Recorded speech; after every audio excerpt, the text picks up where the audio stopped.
اور جا کر ان پر برسنے والی انوار و تجلیات کی رحمت کے تصدق اور فیض سے اللہ کے حضور دعا کرو کہ اے اللہ جو تو رحمت ان پر فرما رہا ہے، اے اللہ جو تو نے کرم ان پر فرمایا ہے، ان اللہ کے نیک ولیوں کے تصدق سے وہ کرم اور رحمت کی بارش ہم پر بھی فرما، کیونکہ قرآن خود کہتا ہے کہ اے ایمان والو یا ایھا الذین آمنوا اتقوا اللہ، اے ایمان والو تقوی اختیار کرو، اور اے ایمان والو اللہ کی بارگاہ تک پہنچنے کے لیے الیہ الوسیلہ وابتغوا الیہ الوسیلہ، وسیلہ تلاش کرو۔ وہ وسیلہ چاہے نماز ہو، وہ وسیلہ چاہے ماں باپ ہوں، وہ وسیلہ چاہے شیخ ہو، وہ وسیلہ چاہے ولی ہو، وہ وسیلہ چاہے اہل بیت ہوں، وہ وسیلہ چاہے محبوب مکرم صلی اللہ علیہ وسلم کی ذات ہو، یا وہ وسیلہ چاہے کسی اولیاء اللہ کا میزار کا ذریعہ ہو۔ حقیقت میں تو دیکھا جائے اولیاء اللہ کی جو زندگی ہے، سیرت ہے، وہ ہمارے لیے کھلی کتاب ہے، لیکن ہم لوگوں نے اس کو پڑھنے سے آنکھیں بند کر دی ہیں۔ مفتی صاحب ایک بات بتائیے گا، ہم اس بات کو یہاں ڈسکس کر رہے ہیں، ایک سوال جو ہمیشہ میرے جو ہے ذہن میں رہا، اور میں نے شاید یہ سوال کبھی کیا بھی نہیں، آج پروگرام میں جب ہمارا ٹاپک یہ ہے تو یہ سوال کرنے کا میرا دل ہے، اور مجھے اس کا جواب دیجیے گا کہ جب ہم اولیاء اللہ کی کرامات دیکھتے ہیں، ان کے دربار سے جو ان کی کرامات نازل ہو رہی ہیں، لوگ وہاں آ رہے ہیں، دعا کر رہے ہیں، ان کی مرادیں پوری ہو رہی ہیں، یہ جو کرامات کا نزول ہے یہ کیسے ہے؟ بسم اللہ الرحمن الرحیم۔ ڈاکٹر صاحب سب سے پہلی چیز ہے کہ کرامت ہوتی کیا ہے، ٹھیک ہے، اور کرامت کا صدور اور کرامت کا جو ظہور ہے وہ کیسے ہوتا ہے۔ بالکل ٹھیک ہے۔ تو جیسے میں نے پہلے کہا نا کہ نبی اللہ کی شان بن کے آتا ہے، تو نبیوں سے خلاف عادت، خلاف معمول جو چیز صادر ہو وہ معجزہ ہوتا ہے، اور اسی طرح ولیوں میں سے جو خلاف عادت اور خلاف معمول جو چیز صادر ہو وہ کرامت کہلاتی ہے۔ اور کرامت جو ہوتی ہے وہ اولیاء حق وہ اس کا صدور کرتے ہیں، اور اس کو کرامت کا انکار کرنے والا گمراہ ہوتا ہے۔ مثال کے طور پر قرآن مجید کے اندر اللہ پاک نے بہت سی کرامات کا ذکر خیر فرمایا، اور بڑے بڑے اولیاء و اعظام آئے، انہوں نے اپنی زندگی میں کرامت کا صدور فرمایا، جیسے مردہ زندہ کرنا، اندھے مادرزاد کو آنکھوں کی بینائی دے دینا، اسی طرح کوڑی کے مرض کو شفا، یہ قرآن مجید سے ریلیٹڈ بہت سی ہیں۔ تو کرامات کا ذکر خیر قرآن مجید خود بیان کرتا ہے، کلما دخل علیہا زکریا المحراب وجد عندہا رزقا قال یا مریم انا لکی ھذا قالت ہوا من عند اللہ۔ حضرت سیدہ مریم علی نبینا علیہ الصلوۃ والسلام کے متعلق قرآن، اب وہ سیدہ مریم جو ہیں وہ نبیہ تو نہیں ہیں، کیونکہ نبوت کا جو جتنا بھی سلسلہ ہے وہ اللہ پاک نے مردوں کو عطا فرمایا، تو سیدہ مریم جو ہیں وہ اللہ کی ولیاں ہیں، حضرت خضر علیہ السلام اللہ کے ولی ہیں، حضرت جتنے بھی بڑے بڑے برگزیدہ ہستیاں، حضرت عمر فاروق اللہ کے ولی ہیں، حضرت ابوبکر صدیق اللہ کے ولی ہیں، حضرت عثمان اللہ کے ولی ہیں، حضرت مولا مشکل کشا اللہ کے ولی ہیں، حضرت امام حسن حسین اللہ کے ولی ہیں، صحابہ کرام رضی اللہ تعالی علیہم اجمعین کے بہت سے واقعات بخاری مسلم نے کاؤنٹ کیے ہیں۔ نبی کریم صلی اللہ علیہ وسلم اصحاب کاف کا ذکر خیر دیکھ لیں، اصحاب کاف کے 9 تھے، یملیخا، مکسلمینا، کشفوتت، آزر، فتیونس، تبیونس، یوانس، بوس، اور ایک کتا تھا قلبہم قطمیر جسے قطمیر کہتے ہیں۔ اصحاب کاف نے 309 سال غار کے اندر سونے کے بعد 309 سال کے بعد دوبارہ زندہ ہوئے، یہ ان کی کرامت تھی۔ اور اسی طرح اصحاب کاف کے علاوہ حضرت سیدنا سلمان علیہ السلام کا جو درباری ہے، جسے آصف بن برخیہ کہتے ہیں، جس نے بلقیس کا تخت پلک جھپکنے سے پہلے دربار بادشاہ کے دربار میں سلیمان علیہ السلام کے دربار میں لایا، قرآن میں اس کا صراحتاً ذکر ہے۔ ان سے پوچھا کیسے لایا، فرمایا انا آتی کبھی قبل ان یرتد الیک طرفک، پلک جھپکنے سے پہلے لے کر آئے۔ پوچھا یہ کیسے لے کر ہے، فرمایا فضل ربی، میرے رب کا فضل ہے۔ تو قرآن مجید بہت سی مثالیں ہیں، حضرت مریم کی کرامات ہے، حضرت اصحاب کاف کا ذکر خیر ہے، حضرت خضر علیہ السلام کا ذکر خیر ہے، حضرت سلیمان علیہ السلام کے درباریوں کا ذکر خیر ہے، حضرت صدیق اکبر رضی اللہ تعالیٰ عنہ کی کرامات ہیں، بڑے بڑے اولیاء و اعظام کا، بزرگان دین کا قرآن خوبصورت بیان کرتا ہے۔ اگر ہم کرامت کا انکار کر دیں، اور مٹھی بھر لوگ جو یہ کوشش کرتے ہیں کہ ولیوں کی شان کو روکا جائے، دبایا جائے، روک دیا جائے، وہ نہیں روک سکتے۔ قرآن خود کہتا ہے فَاذْكُرُونِي أَذْكُرْكُمْ، تم مجھے یاد کرو میں تمہیں یاد کروں گا۔ ڈاکٹر صاحبہ اللہ پاک اپنی ذات کی نفی کر دی اللہ کی رضا کے لیے, اللہ کے آگے جو ہے اپنے راستے کے لیے, کہ آسانی کے لیے, تو پھر اللہ تعالیٰ ان کی بات کیوں نہیں مانے گا؟ یہ بات صرف اتنی ہے کہ کچھ لوگ آپ کے بڑے پیارے ہوتے ہیں اور آپ ان کی بات نہیں ٹال سکتے. بے شک اللہ کے لیے بھی اللہ والے اتنے ہی پیارے ہیں اور اللہ کبھی اپنے اللہ والوں کی بات نہیں ٹالتا. اسی لیے جب بھی ہم مزارات پہ حاضری دیتے ہیں, دربار شریف پہ حاضری دیتے ہیں, تو وہاں جا کر یہ کہنا کہ آپ اللہ سے ہمارے لیے التجا کیجئے, آپ اللہ سے ہمارے لیے دعا کیجئے کہ آپ صاحب دربار ہیں, آپ کے پاس یہ جو ہے وہ اتنی بڑی اپرچونٹی ہے کہ آپ کو جو ہے وہ اتنا بڑا مقام دیا گیا. یہ مقام لینے کے لیے انسان کو اپنی ذات کی نفی کرنی پڑتی ہے. آج کے دور میں بھی ولی موجود ہیں, کیسی بات ہے؟ آپ مفتی صاحب اس کی وضاحت کیجئے گا کہ ہر دور کے ولی ایک مختلف رنگ سے ہوں گے, اور ایک ایسا دور آئے گا, ماڈرن دور آئے گا کہ اللہ کے ولی بڑے ماڈرن لباس میں ہوں گے. اس کی ذرا تصدیق کر دیجئے. ڈاکٹر صاحب سب سے پہلی بات یہ ہے کہ ہر دور میں جو ولی ہوتا ہے اس دور کی ضرورت اور دین اسلام کی تبلیغ کو اس دور کے تقاضوں کے مطابق تبلیغ دین کرتا ہے. مثال کے طور پر اب سوشل میڈیا کا دور ہے, ٹی وی کا دور ہے اور تیز ترین فاسٹ دور ہے. آج کے دور میں اگر کوئی شخص, دور آ گیا, جدید دور ہے, آج کے دور میں اگر کوئی شخص ٹیلی ویژن پہ آ کے تبلیغ کرے, دعوت دے, اصلاح کرے, کوئی اولیاء اللہ ہی چاہے کوئی نہ ہو, لوگ کہیں گے یہ ولی ہے جو ٹی وی پہ آتا ہے. تو کیا ٹی وی اولیاء اللہ کو منع کرتا ہے کہ ٹی وی پہ نہ ہو؟ اولیاء عظام. اور ڈاکٹر صاحب ایک بڑی امپورٹنٹ بات یہ ہے, تشہیر کا ذریعہ ہے نا, جی تبلیغ کا ذریعہ ہے, تشہیر کا ذریعہ, ہر دور کی ضرورت کے مطابق اللہ. جی بے شک. دیکھیں انبیاء کرام کو بھی اللہ پاک نے ایسے عطا فرمائے. عیسیٰ علیہ السلام کا دور تھا, اندھے مادر ذات کو اللہ نے آنکھوں کی بینائی عطا فرمانے کا معجزہ عطا فرمایا. جی اس طرح, اور حضرت موسیٰ علیہ السلام کا زمانہ تھا, جادوگروں کا دور تھا, اللہ پاک نے آپ کو ایسا عصا عطا فرمایا, سارے جادوگروں کا جادو ختم ہو گیا. نبی کریم صلی اللہ علیہ وسلم کا دور ہے, زمانہ ہے, سائنس الٹی چھلانگیں لگا رہی, کوئی مریخ پہ جا رہا ہے, کوئی چاند پہ جا رہا ہے, کوئی سورج کی باتیں کر رہا ہے, زمین کے علاوہ دوسرے سیاروں کی تسخیر کے لیے کائنات دوڑ رہی ہے, سائنسی دور ہے. اللہ پاک نے محبوب کو وہ معجزہ عطا فرمایا معراج کا کہ یہاں تک میرے محبوب کے قدم پہنچے ہیں, ساری زندگی بھی سائنس الٹی چھلانگیں لگاتی رہے, سائنس کا وہاں تک دماغ بھی نہیں پہنچ سکتا جہاں تک میرے محبوب کے قدم پہنچے ہیں. اللہ ہر دور میں ولیوں کو اس دور کے تقاضے کے مطابق کرامات کا ظہور دنیا میں عام کرنے کا درس پیغام دیتا ہے. ہوتی ہوں میں کہ جس انسان کو اللہ نے بنایا ہے اور ایک نطفے سے بنا دیا ہے, اس انسان کی تخلیق یا اس انسان کی ریسرچ اتنی زیادہ کیسے ہو سکتی ہے کہ وہ اللہ کی اس چیز کو جو ہے وہ نکال کے لے آئے کہ جو صرف اللہ نے تخلیق کی ہے, اور اس کے اندر کی ساری چیزیں جو ہے سامنے لے آئے. سائنس تو پروف نہیں کر سکتی, بے شک ڈاکٹر صاحب, کوئی پروف نہیں کر سکتا. بے شک ڈاکٹر صاحب, یہاں پہ ایک اور بات ہے کہ مزارات پہ ہم لوگ جاتے ہیں نا اولیاء اللہ کے پاس, ہمارا مقصد اور ہوتا ہے, لیکن اسلام ہمیں کانسیپٹ الگ دیتا ہے. اسلام ہمیں کہتا ہے جب آپ اولیاء اللہ کے دربار پہ جاؤ, آخرت کی فکر کرو, آخرت مانگو, دنیا نہیں مانگو. دنیا تو مل ہی جائے گی جو آپ کے نصیب میں. جی ہمیں چاہیے کہ ہمیں دربار پہ جائیں, مزارات پہ جائیں, آخرت مانگیں, اپنی قبر کو یاد کریں, اپنی آخرت. تکلیفات ہے نا, اگر آپ ان کے ساتھ شیئر کر رہے ہیں تو وہ اللہ کے دوست ہیں, وہ آپ کی یہ مشکلات بھی حل کر دیتے ہیں کہ میرا بندہ جو ہے وہ یہ میرے پاس یہ لے کر آیا ہے, تو چلو میں اللہ کے ساتھ نے جو ہے وہ ان کا تو کام ہے, وہ تو یہی اپنا فیض بانٹ رہے ہیں, اور رہتی دنیا تک یہ فیض جو ہے وہ بڑھتا رہے گا ایسے ہی.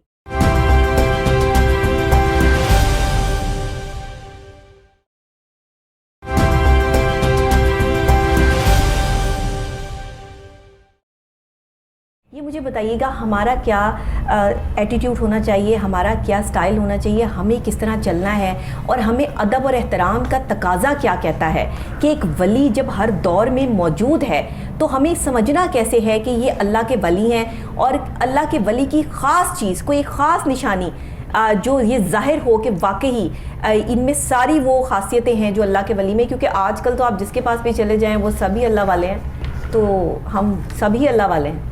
ڈاکٹر صاحب سب سے امپورٹنٹ بات یہ ہے کہ سب کو معاف کر دے. بے شک ڈاکٹر صاحب, سب سے امپورٹنٹ یہاں پہ یہ بات ہے کہ جو آج کے دور میں اولیاء اللہ ہیں, ان اولیاء اللہ کی پہچان کرنے کے لیے ہمارے پاس آنکھ بھی موجود ہونی چاہیے. صحیح. اور جبکہ ہم لوگ بڑے بڑے جبے, کبے اور ظاہری دستاریں اور ظاہری ایسے شعبدہ بازی بھی کر جاتے ہیں کہ جو اصل اولیاء اللہ ہیں ہم ان کی پہچان بھی ختم کر دیتے ہیں. اور جو لوگ منتظر ہیں کہ ہمیں کوئی اللہ کا ولی ملے، ہم اس کے ہاتھ پہ بیعت کریں، ہم اپنی فکر کریں، ہم آخرت کی فکر کریں، ہم اپنے آپ کو درست ہم راہ ہدایت کو تلاش کریں، ہم راہ ہدایت کے مسافر بنیں۔ جب وہ اس چیز کی تلاش میں ہوتے ہیں، بعض لوگوں نے یہ کہہ دیا جس کو جتنا زیادہ پروٹوکول ملے گا وہ اتنا بڑا ولی اللہ ہوگا۔ بعض لوگوں کا یہ مائنڈ ہے کہ جس بندے کے بعد جتنا زیادہ پیسہ ہوگا، وہ لنگر بانٹے گا، وہ اتنا بڑا ولی ہے۔ نہیں، ولی اللہ کی پہچان اور نشانی یہ ہے کہ ولی وہ ہوتا ہے جسے دیکھو تو تمہیں خدا یاد آئے، اللہ کی معرفت یاد آئے، اللہ کی صفات تمہیں یاد آئیں کہ اللہ کتنا کریم ہے، اللہ کتنا رحیم ہے، اللہ کتنا شفیق ہے۔ اور دوسری بڑی امپورٹنٹ بات ہے، اولیاء اللہ کی جو زندگی وہ ہمارے سامنے کھلی کتاب ہوتی ہے۔ شیخ عبد القادر جیلانی، سادہ زندگی، شیخ عبد القادر جیلانی رحمۃ اللہ تعالی علیہ، ایک چھوٹی سی میں مثال آپ کو پیش کرتا ہوں۔ آپ کا نام مبارک ماں نے عبد القادر رکھا تھا، اور فرماتے ہیں اور آپ کے والد گرامی کا نام ابو صالح جنگی دوست تھا، اور آپ کی جو ولادت ہے وہ چونکہ جیلان کے ایک قصبے میں ہوئی اور ایک قول کے مطابق 470 ہجری میں ہوئی۔ شیخ عبد القادر جیلانی رحمۃ اللہ تعالی کو جو والد ہیں ابو صالح جنگی دوست، آپ ایک دفعہ چل رہے تھے، چلتے چلتے بھوک نے آپ کو پشیماں کیا، تو ایک دریا کے کنارے چلتے چلتے آپ گئے تو آگے دریا میں دوسری سمت سے، الٹی سمت سے ایک سیب پانی میں تیرتا ہوا آ رہا تھا۔ شیخ کامل نے اس سیب کو پکڑا اور بھوک محسوس کرتے ہوئے، کیونکہ انسان بتقاضۂ بشریت ہے، آپ نے اس سیب کو تناول کیا۔ جو ہی سیب کھا لیا تو دل میں خیال آیا، اے صالح جنگی دوست، کہیں ایسا نہ ہو یہ سیب کل بروز قیامت اس کا مالک پکڑ کا سبب اور ذریعہ بن جائے، کیوں نہ میں واپس جس کا یہ سیب ہے اس سے جا کے معذرت کر لوں، حق تلفی ہو چکی ہے، اللہ ناراض نہ ہو جائے۔ دیکھیں یہ ولی کی شان ہے، یہ سیرت ہے۔ آج ہم کروڑ قتل کر کے بھی ہم کہتے ہیں فلاں دربار پہ چل جاؤ سارے معاف ہو جائیں گے۔ جی بے شک کسی نے بھی نہیں دیکھا، کسی نے بھی نہیں دیکھا، اور سوچ ہے کہ مجھے اللہ دیکھ رہا ہے، ہماری آج سوچ ہے ہمارے والد دیکھ رہے ہوں، ہمارے ریلیٹیوز دیکھ رہے ہوں، ہمارا میڈیا اور کیمرہ دیکھ رہا ہو تو ہم مومن ہیں، اور اگر ہم تنہا ہوں تو ہم سے بڑا شیطان کوئی نہیں ہے۔ تو ڈاکٹر صاحبہ، نبی کریم صلی اللہ علیہ وسلم کی زندگی بھی یہی دعوت دیتی ہے۔ شیخ ابو صالح جنگی دوست فرماتے ہیں میں اس کے مالک کے پاس پہنچا اور میں نے ان کو جا کے کہا کہ میں نے یہ باغ کا جو پھل ہے یہ آپ کا یقیناً ہوگا، کیونکہ ٹہنیاں اور شاخیں اسی دریا میں جھکی ہوئی تھیں جو جہاں جس سمت سے وہ پھل آ رہا تھا۔ وہ اللہ کے ولی تھے آگے جن سے جا کے ملاقات کی، انہوں نے فرمایا لگتا ہے کہ یہ کوئی شخص اللہ سے خوف اور ڈرنے والا ہے۔ آپ نے فرمایا معافی ملے گی، لیکن ایک صورت، کچھ عرصہ اس باغ میں رکھوالی، چوکیداری اور خدمت کرنی پڑے گی، اور بعد میں اس کے متعلق سوچا جائے گا کہ تمہیں معافی ملے گی یا نہیں۔ کافی وقت بیت چکا، بعض مورخین نے آپ کے 12 سال لکھے، بعض نے 10 سال لکھے۔ وقت گزرنے کے بعد آپ ایک سیب کیوز اعلیٰ حضرت امام احمد رضا خان فاضل بریلوی رحمۃ اللہ تعالی علیہ، صبر کا مقام دیکھیے، برداشت کا مقام چیک کریں۔ جی، غوث اعظم کے جو والد ہیں ابو صالح جنگی دوست، جوانی ہے، مجاہدہ اور مشاہدہ اور اللہ کی عبادت اپنے دل کے اندر جذبہ بے قرار ہے۔ آپ فرماتے ہیں جب وہ خدمت کرنا شروع ہو گئے تو کچھ وقت گزرا، کچھ وقت گزرنے کے بعد آپ نے اس باغ کے مالک کو جا کے درخواست کی، انہوں نے کہا ایک کام کرو، جاؤ جا کے باغ کے اندر سے پھل توڑ کے لاؤ اور پکا سیب توڑ کے لاؤ۔ آپ گئے اور آپ ایک سادہ سا سیب لے، سیب کچا تھا۔ کہا ابھی تک کتنا سال گزر چکے ہیں باغ میں، پتہ نہیں چلا پکا سیب اور کچا سیب کیا ہوتا ہے۔ کہا میری نظر تو پہلے کھائے ہوئے سیب کی معافی پہ گزر رہی ہے، مجھے کیا علم کہ پکا سیب اور کچا کیا ہوتا ہے۔ حلال اور رزق حلال کا جذبہ، اللہ کا خوف، اللہ کی طرف رجوع اور آخرت کی فکر کا کمال جذبہ تھا شیخ عبد القادر جیلانی کے والد گرامی۔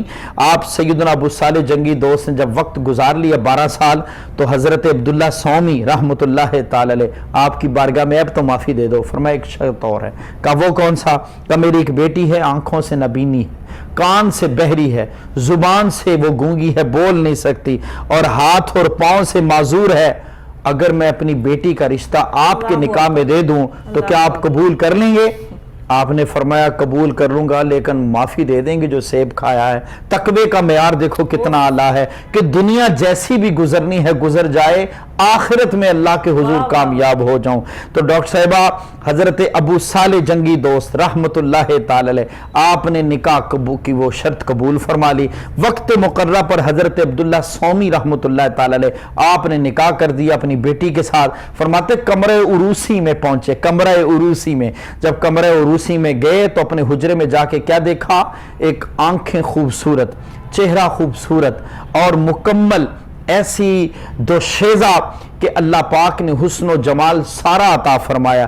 آپ فوراً دیکھ کے اپنے حجرے سے باہر آ گئے، حضرت عبداللہ سومی رحمت اللہ تعالی کو کہنے لگے حضرت آپ نے تو فرمایا تھا میری بیٹی آنکھوں سے نبینی ہے، کان سے بہری ہے، زبان سے گونگی ہے، معذور ہے، ہاتھوں پاؤں سے چلنے کے قابل نہیں، کہ یہ عورت تو یہ بچی دوشیزہ جو ہے اس کو اللہ پاک نے ساری نعمتیں عطا فرمائی ہیں۔ حضرت عبداللہ سومی رحمت اللہ تعالی علیہ آپ نے اس نوجوان کی عاجزی، ان کے ساری تقوی اور محبت، اخلاص اور رجوع اللہ پر آنکھوں سے آنسو نکل آئے اور مسکرا کے کہا بیٹا جیسا آپ کو کہا تھا ایسا ہی ہے، آنکھوں سے نبینی اس لیے ہے، آج دن تک اس کی نگاہیں کسی اور شخص پر پڑی نہیں، کانوں سے بہری اس لیے ہے، کبھی غیر شرعی بات اس نے سنی نہیں، زبان سے گونگی اس لیے ہے، کبھی کسی غیر سے اس نے کلام نہیں کیا، ہاتھ اور پاؤں سے معذور ایسی ہے، کبھی اس نے کوئی غیر شرعی کام کی طرف پاؤں اور ہاتھ نہیں جڑے۔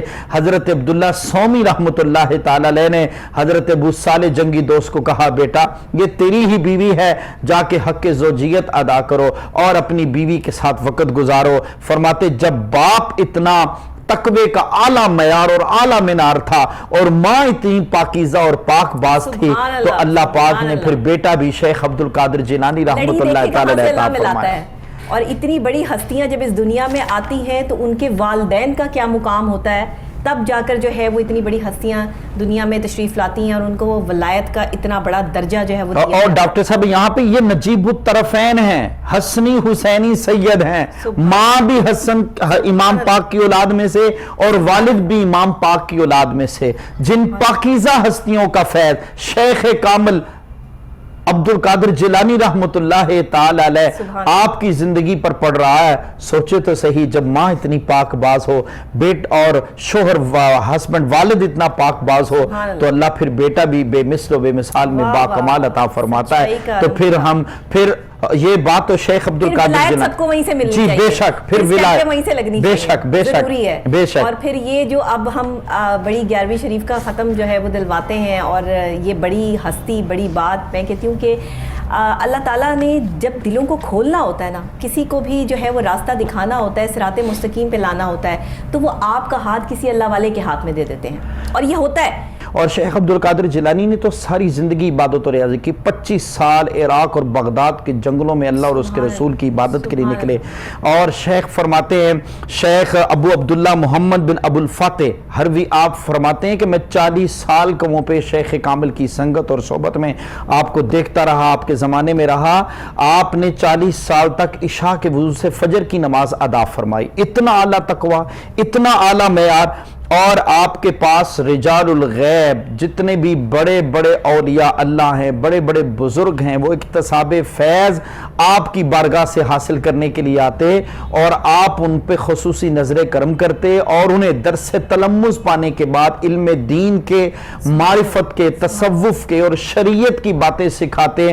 ڈاکٹر صاحب تبلیغ دین اور اولیاء کرام، یہ کوئی لوگ سمجھتے ہیں کہ شاید یہ کوئی مذاق ہے، یہ مذاق نہیں ہے، یہ اللہ کی بارگاہ تک پہنچنے کے لیے ولی ایک بہت خوبصورت وسیلہ ہے، کیونکہ ولی ہمیں درگاہ محبوب مصطفیٰ صلی اللہ علیہ وسلم تک پہنچاتے ہیں اور حضور کی بارگاہ ہمیں اللہ کا قرب عطا فرماتی ہے۔ دیکھیے نا سوال تو اللہ سے کر رہا ہے نا بندہ، جی بے شک، سوال تو اللہ سے کر رہا ہے لیکن جواب اللہ والے دے رہے ہیں۔ جی بے شک، کیسی بات ہے؟ جی بے شک، کیونکہ ڈاکٹر صاحب اگر اولیاء کرام علیہ التحیۃ والسلام اور اولیاء عظام جو ہیں اگر ہم ان سے اپنی نسبت رکھیں گے تو ولی میں ہمیں وہ سب چیز نظر آنے کے بعد ہم اپنے ایمان کا، اپنے اسلام کا، اپنے تقوی کا، اپنی سرخروئی ہونے کا سارا انحصار اس اولیاء اللہ پہ کریں گے کہ یہ اولیاء اللہ مجھے وہ رستہ دکھائے گا جو رستہ دربار رسالت گنبد خضرا کی طرف جاتا ہے، مدینہ پاک کی طرف۔ فرماتے ہیں جب یہ نسبت اور تعلق اور یہ فیض آپ ان سے نسبت پختہ جوڑ لیں گے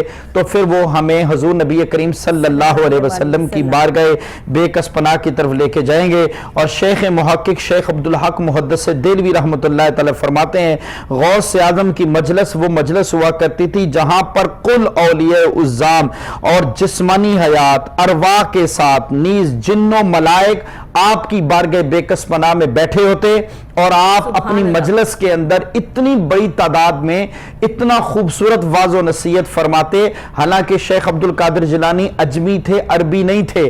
فرماتے ایک دن ظہر کی نماز کا وقت تھا, میں نماز ظہر ادا کر کے آیا, اپنی کرسی پہ بیٹھا تو میں نے کیا دیکھا, دربار رسالت نبی کریم صلی اللہ علیہ وسلم تشریف لائے.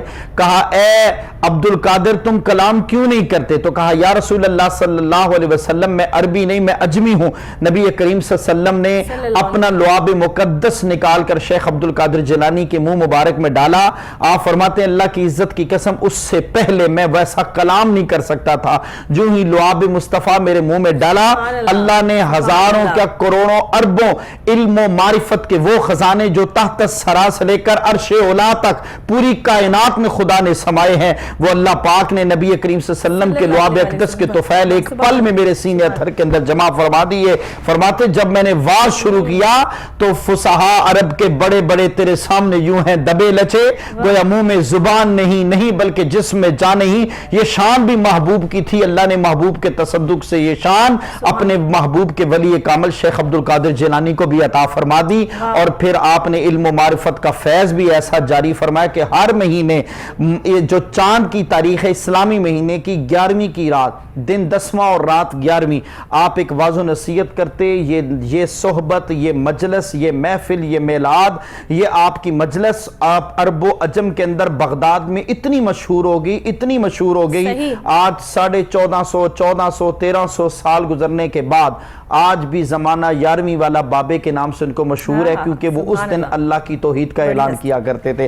ڈاکٹر صاحب ولی کا اپنا کوئی مقصد نہیں ہوتا, اپنا چرچا, اپنی شہرت نہیں. ولی کا مقصد صرف یہ ہوتا ہے کیونکہ ولی نبی کی شان بن کے آتا ہے کہ جو پیغام نبی کا ہے وہی پیغام اولیاء اللہ دے کر لوگوں کو, جو ولی ہے وہ محبوب کی نسبت کے تصدق سے اللہ کا کلمہ پڑھا کے اللہ کی بارگاہ میں کامیاب کروا دیتا. کیونکہ ہر دور کی ضرورت ہو گیا نا ولی. اگر ہر دور میں ولی موجود نہیں ہوگا تو پھر یہاں تو جو ہے وہ شیطانیت عروج پر آ جائے گی. اب جب اللہ نے کہہ دیا ہے کہ شر اور خیر ساتھ ساتھ ہیں تو پھر خیر ہی کی جیت ہے. اچھا ایک بڑا اہم سوال, کچھ بہت ہی جو ہے وہ اسلام کے حوالے سے آپ دیکھیے, اور اگر اس چیز کو ہم سمجھنے کی کوشش کریں تو کچھ چند ایک الفاظ ہیں جو ہمیں روز سننے کے لیے ملتے ہیں, جن میں جو استعمال ہے شریعت ہے, طریقیت ہے, حقیقت ہے, معرفت ہے. یہ 3-4 جو خاص چیزیں ہیں جن کا ذکر جو ہے اللہ والوں کے ساتھ جڑا ہوا ہے, یہ کیا ہے؟ مجھے اس کی وضاحت ضرور بتائیے, کیونکہ میں ہی نہیں مجھ جیسے اور ناظرین بھی جو اس کے بارے میں جاننا چاہتے ہیں. کیونکہ میں آپ سے جتنا مختصر سوال کرتی ہوں اتنا مختصر سوال میرا کبھی کسی پروگرام میں کسی گیسٹ کے ساتھ نہیں ہوتا, کیونکہ میری کوشش یہ ہوتی ہے کہ آپ جو ہے وہ تفصیلاً اس کا جواب دیں اور میں سنتی رہوں. پروگرام کرنے کا میرا مقصد یہ ہوتا ہے کہ میں خود بھی پروگرام کو جو ہے وہ سمجھوں, اور یہ اس طریقے سے آپ کے ساتھ میرا پروگرام ہوتا ہے. تو اس لیے سب سے چھوٹا سوال جو ہے وہ میں آپ کے لیے رکھتی ہوں. بہت شکریہ ڈاکٹر صاحب آپ کا, اللہ پاک آپ کو زندگی دے. اور یوں ہی بزرگان دین, اولیاء کرام, اسلام کی تبلیغ اور جمعۃ المبارک کے جو خوبصورت پروگرام ہیں بندہ دیتا رہے, کیونکہ ہماری یہ پروگرام بھی, یہ تبلیغ دین بھی ہماری بخشش کا وسیلہ اور ذریعہ, صدقہ جاریہ ہے. ڈاکٹر صاحبہ یہاں پہ جو طریقت, شریعت, معرفت, یہ سارے لفظ لوگوں نے اپنے لیے اڈاپٹ کیے ہیں, حالانکہ شریعت محبوب کی ہے, طریقت راستہ بھی حضور کا ہے, معرفت بھی اللہ کی پہچان حضور کے تصدق سے. حقیقت میں یہ لفظ اللہ کے محبوب صلی اللہ علیہ وسلم کی شان مقدس کے لیے, یہ حضور کے لیے ہیں. شریعت بھی ان کی, طریقت بھی ان کی, معرفت بھی ان کی, تصوف بھی انہی کا. ہمیں چاہیے کہ ہم ان 4 لفظوں کی اوڑ کے اندر ہر بندہ ولی اللہ نہ بن جائے, بلکہ جو سچے سچے اللہ کے اولیاء اللہ ہیں ان کی درگاہ میں, ان کے علم, ان کی روحانیت, ان کے نگاہ بصیرت کو اپنے دلوں میں سمائیں اور ان کی تعلیمات کو سمجھیں. شیخ کامل کی چھوٹی سی بات آپ کی نظر کرتا ہوں. شریعت کا وہ پہلا سبق ہے, پہلا باب ہے. گھر سے رخصت ہوتے ہیں, ماں کو کہتے ہیں ماں میں نے پڑھنے جانا ہے. شیخ عبد القادر جیلانی, بچپن کی عمر ہے, پیدا بھی آپ کی ولادت بھی ماہ رمضان المبارک میں ہوئی. فرماتے ہیں ماں کو ماں میں نے پڑھنے جانا ہے. ماں نے کہا ٹھیک ہے بیٹا چلے جاؤ, اور کپڑے کے اندر 40 درہم سلائی کر دیے.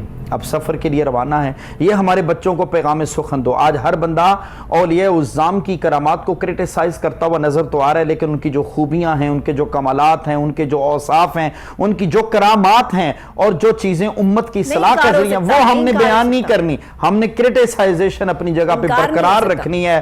کوئی کسی کو ریفرنسز کوٹ کرتا ہے, کوئی کسی کو. نوجوانوں, بزرگوں, سامعین, کوہ نور کی وساطت سے یہ میسج میں آپ تک پہنچا رہا ہوں, بلکہ پورے عالم اسلام تک, کہ تمہیں جس میں جو چیز اچھی نظر آتی ہے وہ میسج تو پہنچائیں, تاکہ اور کچھ نہیں, کم از کم ایک اچھا میسج ڈیلیور ہو سکتا ہے کوئی بندہ زندگی کے کسی موقع پہ, کسی آڑ میں, انسان کی بندگی, انسانیت کے تخیر اور انسان کی کیفیت کا کوئی پتہ نہیں, کیونکہ اللہ پاک چاہتا ہے میرے نبی کی ساری امت جنت میں چلی جائے. صحیح بات, اللہ چاہتا ہے. اسی لیے تو اللہ پاک نے محبوب کو وسیلہ بنا کے بھیجا کہ محبوب کی امتی جنت میں. اسی لیے تو شفاعت کا تاج میرے محبوب کے سر پہ رکھا.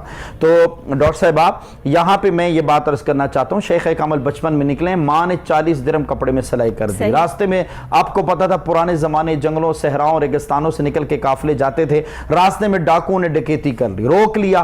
شیخ کامل شیخ عبد القادر جیلانی کا قافلہ روک لیا. اونٹوں کی تلاشی, کجاووں کی تلاشی, مرد و خواتین کو الگ الگ کر دیا. ڈاکو تلاشیاں لے رہے ہیں. ایک ڈاکو کا جو ڈاکو ہے وہ قریب سے گزرا تو بچے سے پوچھتا, بچے تیرے پاس کچھ ہے؟ کہ جی ہے. کہ کیا ہے؟ کہ جی 40 درہم ہے. تلاشی رہی تو نکلا کچھ نہیں. ڈاکو کا جو ڈاکو تھا وہ بچے کو پکڑ کر اپنے سردار کے پاس لے گیا. کہا دیکھو چھوٹا سا بچہ ہے اور ہم سے مذاق کرتا ہے. ڈاکو کا سردار پوچھتا ہے بیٹا تیرے پاس کیا ہے؟ کہا جی 40 درہم ہے, 40 دینار ہے. کہا کہاں ہے؟ آپ نے کپڑا, اپنے دامن سے کپڑا اٹھا کے دکھا. کہا یہ جی یہ میری ماں نے کپڑے سلائی کیے ہیں. کہا بیٹا ایک بات تو بتا, سارا زمانہ ہمارے پاس آ کے جھوٹ بولتا ہے, سارا زمانہ ہم سے باتیں اور چیزیں چھپاتا ہے, ہم ہیں بھی ڈاکو, ڈکیتی کرتے ہیں, لیکن بس اتنا بتا دے تو نے سچ کیوں بولا ہے؟ شیخ عبد القادر جیلانی کا یہ ایک لفظ تھا, یہ ایک نقطہ تھا, ایک حرف تھا. دیکھیں ولی یہ ہوتا ہے جو بچپن سے لے کر بڑھاپے تک ساری زندگی, اس کا ہر قدم, اس کا ہر لفظ, اس کی ہر بات, اس کی ہر تاثیر, اس کا ہر کردار, اس کا ہر گفتار چلتی پھرتی مصطفیٰ کی تبلیغ اور سیرت کا نمونہ ہوتی ہے. آپ نے کہا میری ماں نے گھر سے نکلتے وقت کہا تھا بیٹا جھوٹ نہیں بولنا. آغاز جس کا سچ ہو وہی ولی ہوتا ہے. جو ڈاکوؤں کا سردار تھا اس کا سر جھک گیا. کہا ہم تو اللہ کے بندے ہیں, ہزاروں لاکھوں بار اللہ پاک نے ہمیں ہدایت کے لیے حکم فرمایا ہے, یہ بچہ اپنی ماں کی نافرمانی نہیں کرتا. ہم کتنے بدبخت ہیں جو اپنے رب کی نافرمانی کرتے ہیں. شیخ کامل کے زبان کی تاثیر, آپ کا عمل, آپ کی سیرت, آپ کا کردار, آپ کا گفتار, آپ کی سچائی, آپ کی صداقت, آپ کی امانت, آپ کی خدمت گزاری, آپ کی سچ گوئی کو دیکھ کر سارے کا سارا قافلہ لوٹا ہوا مال بھی واپس کر دیا, اور چور کلمہ پڑھ کے پہلے مرید بن کے شیخ کامل کی ہاتھ پہ بیعت کر کے اللہ کے سچے مومن بن گئے.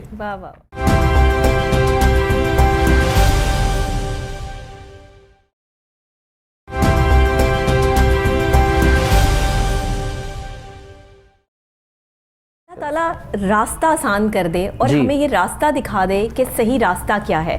ہمیں صحیح اور غلط کی جس دن تمیز آ گئی نا مفتی صاحب, میں سمجھتی ہوں ہمارے معاشرے سے برائیوں کا خاتمہ ہو جائے گا. آج ہم برے اس لیے ہیں کیونکہ ہم برائی کو برائی سمجھتے نہیں ہیں. آج ہم برے اس لیے ہیں کیونکہ ہم برائی دیکھ کر خاموش ہو جاتے ہیں. آج ہم برے اس لیے ہیں کہ ہمیں پتہ سب کچھ ہے کہ یہ برا ہے, لیکن ہمارے اندر بولنے کی سکت نہیں ہے. ہم وہاں خاموش ہو جاتے ہیں کہ یہ طاقتور ہے, برائی کر رہا ہے, اگر ہم یہاں بولیں گے تو ہمارا بھی کام جو ہے وہ خراب ہو جائے گا. اور دوسرے کے ساتھ زیادتی ہوتے ہوئے ہم اپنی آنکھوں سے دیکھتے ہیں اور وہاں سے ہم چپکے سے جو ہے وہ سر جھکا کے نکل جاتے ہیں. یہ جو آپ سر جھکا کے نکلے ہیں نا, اس کی کتنی بڑی قیمت آپ کو اپنی زندگی میں ادا کرنی پڑے گی, یہ آپ نہیں جانتے, کیونکہ یہ آنے والا وقت آپ کو بتائے گا. آپ کو کوئی نہیں دیکھ رہا لیکن آپ کو اللہ دیکھ رہا ہے. اور جب انسان کے اندر یہ سوچ ہونا کہ وہ گناہ اس جو ہے وہ ڈر سے نہ کرے کہ یار کوئی نہیں ہے یہاں پہ, میرے پاس ساری اپرچونٹی ہے, میں آزاد ہوں, میں جو مرضی کر سکتا ہوں یا کر سکتی ہوں, لیکن اگر میں پھر بھی غلط نہیں ہوں تو اس کا مطلب کیا ہے کہ میرے دل میں اللہ کا خوف ہے, کہ مجھے اپنی آخرت کی فکر ہے, کہ میں نے جب قبر میں جانا ہے تو کسی نے میرا ساتھ نہیں دینا, کسی نے آ کر یہ نہیں کہنا کہ یہاں پر یہ صاحب یا صاحبہ جو ہے وہ موجود ہیں تو ہم ان کی گواہی دیتے ہیں کہ یہ بہت اچھے تھے. نہ, وہاں صرف آپ کے اعمال چلیں گے. تو اعمال کیا ہیں؟ عمال یہ ہے کہ ہم غلط کو غلط نہیں تصور کرتے, صحیح کو صحیح نہیں مانتے. یہ جو چیزیں ہیں یہ ہمیں اور ہمارے تکبر ہمیں لے ڈوبیں گے. اور مفتی صاحب میں چاہتی ہوں کہ آج ہمارے معاشرے سے ریلیٹ کرتے ہوئے جو آج ہم نے ٹاپک رکھا ہے اولیاء اللہ کا, کہ کس طرح یہاں سے ہمیں یہ سبق ملتا ہے, بڑی آسانی سے ہمیں جو ہے وہ سمجھ آ جانا چاہیے کہ اولیاء اللہ جو ہے وہ ان کا طریقہ کار کیا ہے, وہ ہمیں سمجھا کیا رہے ہیں, لیکن ہم نہیں سمجھتے. کیوں؟ ڈاکٹر صاحب اصل میں نا اللہ کے کرنے والے کام مخلوق نے سنبھالنی ہے, اور مخلوق کا کرنے والے کام ہم نے اللہ پہ ڈال دی ہیں. اللہ پاک نے اپنی جو تقدیر کے فیصلے میں 4 چیزیں واضح فرما دی, رزق, رشتہ, موت, جنتی اور دوست کی ہونا, یہ اللہ کی تقدیر میں لکھے ہیں. یہ اس کے لیے ہم لوگ پریشان ہیں. اور جو ہمارا کرنے والا کام ہے, نماز, عبادت, ریاضت, طہارت, عبادت, حسن خلق, حسن اخلاق, تمیز, سچائی, دیانتداری, وہ ہم نے اللہ کی توفیق پہ ڈال دی ہے. بھئی آپ نماز کیوں نہیں پڑھتے؟ بھی اللہ توفیق دے گا تو پڑھوں گا. تو اس میں اللہ کو ہم قصوروار, نعوذ باللہ, استغفر اللہ, ہم چاہتے ہیں کہ اس میں قصور ہمارا نہیں, اس میں توفیق اللہ نے نہیں دی. لیکن ایسی بات نہیں ہے. اللہ کے کرنے والے کام ہمیں نہیں سنبھالنے چاہیے, ہمارے اوپر جو ذمہ داریاں وہ ہمیں خود کرنی چاہیے. اور جو اللہ پاک کا حکم ہے کہ یہ کام میں کرتا ہوں, یہ مجھ پہ چھوڑو, ان کا اختیار میں نے تمہیں دیا ہے, ان کا اختیار میں نے تمہیں نہیں دیا. اب موت کا اختیار اللہ کے پاس ہے, رزق کا اختیار اللہ کے پاس ہے, رشتے کا اختیار اللہ کے پاس ہے, جنتی اور دوست کی ہونے کا اختیار اللہ کے پاس ہے. ہمیں اللہ نے فرمایا تمہاری ڈیوٹیاں ہیں, تم نے محبوب کے اس طریقے پر عمل کرنا ہے. اور ڈاکٹر صاحبہ سب سے امپورٹنٹ بات ہے کہ اولیاء کا ذکر خیر آج کوئی کرتا ہے, آج کوئی کرتا ہے. آپ یہاں سے اندازہ لگا لیں, ایک شیطان ہے نا, شیطان, اللہ پاک نے اس ابلیس کو, جس کو آسمانوں خیر کو روکا نہیں جا سکتا, جی, جس کو آسمانوں پہ عزازیل کہتے ہیں, جب یہ اللہ کی بارگاہ میں مردود ہوا نا, اللہ نے فرمایا نکل جا. اس نے کہا میں چلا تو جاتا ہوں لیکن مجھے اختیار دے دے. اللہ نے فرمایا کیا اختیار؟ اس نے کہا میں قیامت تک آنے والے تیرے ہر بندے کو گمراہ کروں گا. اللہ نے فرمایا جو میرے ہیں وہ تیرے کہنے پہ گمراہ نہیں ہوں گے. وہ چلا گیا. اللہ نے اس کو اختیار دیا, وہ انسان کے جسم میں خون سے تیز گردش کرتا ہے, انسان کے دل پر حملہ کرتا ہے, اور رات کو جب بندہ سوتا ہے تو اس کے ناک کے بانسے کے قریب بیٹھتا ہے تاکہ جب بھی اس کی سانس پھولے, روح قبض ہو, میں اس کا ایمان گمراہ کر دوں. یہ 3 حملے بڑے ہوتے ہیں شیطان کے. اچھا دیکھیے, جس کی تنہائی پاک ہے اس انسان کا اندر پاک ہے. بے شک, یہ تنہائی کی بات ہے. آپ تنہا ہیں تو آپ کچھ بھی کر سکتے ہیں نا, آپ کے پاس اپرچونٹی ہے, آپ کو کس نے دیکھنا ہے, کس نے آپ کی ویڈیو بنانی ہے, کس نے جو ہے وہ سوشل میڈیا پہ ہائی لائٹ کرنا ہے, کس نے کیا کرنا ہے. لیکن اگر آپ کی تنہائی صرف آپ کے اللہ کے ساتھ ہے نا, اور آپ کا رونا اور آپ کے آنسو صرف اللہ کے اور آپ کے درمیان میں ہے, تو پھر وہ مقام جو ہے وہ کوئی آپ سے چھین نہیں سکتا جو اللہ نے آپ کو دینا ہے. پھر لوگوں پہ واجب ہو جانا ہے آپ کی عزت کرنا. ڈاکٹر صاحب آپ والی بات کی میں صرف یہاں ایک بات ہے کہ ایک دن صبح کا ٹائم تھا, حضرت زید بن حارثہ رضی اللہ تعالیٰ عنہ ایسے گزرے تو حضور نے ان کی طرف دیکھے, کہا کئی فاصبحتک یا حارثہ, اے حارثہ آج تیری صبح کیسے ہوئی؟ کہا یا رسول اللہ قد مؤمنا حقا, حالت ایمان میں میری صبح ہوئی. کہا اچھا, ہر چیز کی کوئی نہ کوئی حقیقت ہوتی ہے, بتا ذرا تیرے ایمان کی حقیقت کیا؟ آپ نے فرمایا میرے ایمان کی 3 چیزیں ہیں. نمبر 1, پہلی, خود دنیا میں ہوں, دنیا خود ہی میں نہیں ہے. کل کائنات کی ولایت, معرفت, تصوف, شریعت, اللہ کی عزت کی قسم, یہی باتیں ہیں 3 جو زید بن حارثہ نے حضور کی مجلس میں بیان کی. باقی سب کچھ مغلظات اور فضولیات, لغویات, تشریحات, مباحثات, تقریرات, سب کچھ فضول ہیں. اصل یہ 3 چیزیں, پہلی خود دنیا میں ہوں, دنیا خود ہی میں نہیں ہے. نمبر 2, جب سے یہ کیفیت ہے رات بھر سیراب ہوتا ہوں, دن بھر پیاسا مارا پھرتا ہوں. پانی کی پیاس نہیں, اپنے پیا کی ملاقات کی پیاس, کیونکہ رات کے آخری پہر میں اللہ آسمان دنیا پہ اجلال فرماتا ہے اور اعلان فرماتا ہے کوئی مجھ سے رزق مانگنے والا میں رزق دے دوں, ہے کوئی مجھ سے اولاد مانگنے والا میں اولاد دے دوں, ہے کوئی مجھ سے اعلیٰ میں مبتلن فوافی عافیت مانگنے والا میں اسے عافیت سے چھٹکارا دے دوں. ہم رات کو خواب خرگوش میں بے ہوش ہوئے ہوتے ہیں. زید بن حارثہ فرماتے دوسری یہ میری ایمان کی حقیقت ہے کہ جب سے خود دنیا میں ہوں, دنیا خود ہی میں نہیں ہے. خود دنیا میں رہتا ہوں, دنیا کو خود ہی میں نہیں رہنے دیتا.